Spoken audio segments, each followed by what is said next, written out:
بسم اللہ الرحمن الرحیم۔ السلام علیکم دوستوں، اردو ماسٹر میں آپ سب کو خوش آمدید کہتے ہیں۔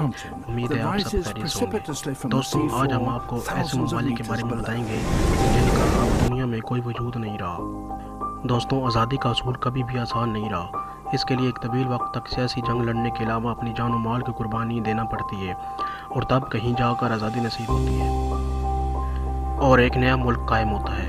اس ملک کو پروان چڑھانے کے لیے بھی کاوشوں اور قربانیوں کا سلسلہ جاری رہتا ہے، ورنہ ملک اپنا وجود قائم نہیں رکھ پاتا۔ دنیا کے نقشے پر کئی ایسے نئے ممالک ابھرے جو زیادہ عرصے تک اپنا وجود برقرار نہ رکھ سکے اور مختلف بحرانوں اور انتشار کا شکار بن کر جلد ہی دنیا سے ہمیشہ کے لیے غائب ہو گئے۔ Union of Soviet socialist republics, روسی سوشلسٹ ریاستوں کا مجموعہ، مختصر USSR جیسے عام طور پر سوویت اتحاد کے نام سے جانا جاتا ہے۔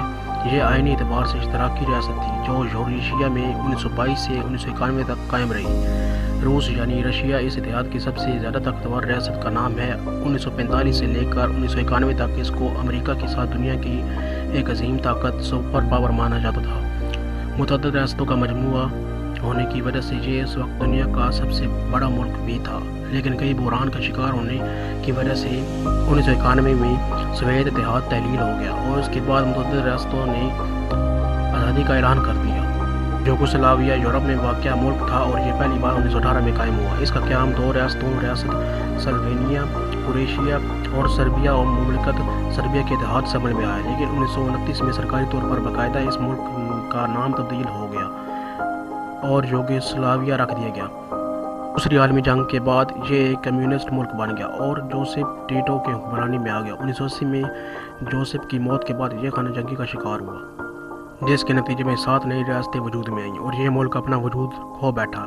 ان 7 نئی ریاستوں میں بوسنیا برزگوینیا، کروشیا، مقدونیہ، کوسوو، مونٹینیگرو، سربیا اور سلوینیا شامل ہیں۔ روڈیشیا، یہ ملک جنوبی وسطی افریقہ کے خطے میں قائم تھا، جسے آج زمبابوے اور زامبیا کے نام سے جانا جاتا ہے۔ اس ملک نے 1965 میں اپنی آزادی کا اعلان کیا، لیکن یہ غیر تسلیم شدہ رہا۔ یہ ملک اس وقت تک ایک ایسی برطانوی افریقی کمپنی کے زیر انتظام رہا جو سونے اور کوئلے کی تلاش کا کام کرتی تھی۔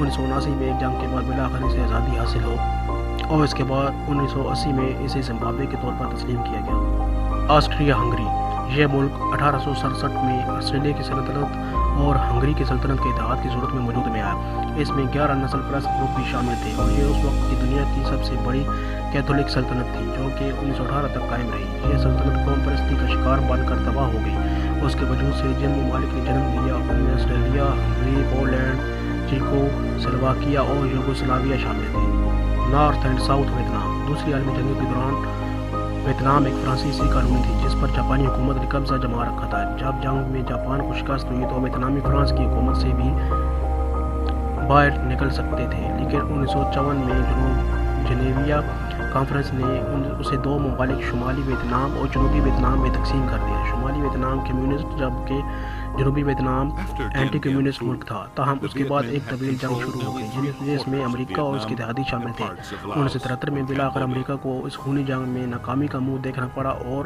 1975 میں شمالی ویتنام نے جنوبی ویتنام کی دارالحکومت پر قبضہ کر لیا اور یوں ویتنام دوبارہ متحد ہو گیا اور یہاں کمیونسٹ کی حکومت قائم ہوئی۔ 1921 میں روس کی مدد سے بولشویکس نے توون پیپل ریپبلک نامی ملک تشکیل دیا گیا۔ اس ملک کی خود مختاری اور آزادی کو صرف سوویت یونین اور منگولیا نے تسلیم کیا۔ یہ ملک 1944 تک قائم رہا اور اس کے بعد سوویت یونین کے ساتھ اس کا الحاق ہو گیا۔ آج اسے تووا ریپبلک کے نام سے جانا جاتا ہے اور یہ روسی فیڈریشن کا حصہ بھی ہے۔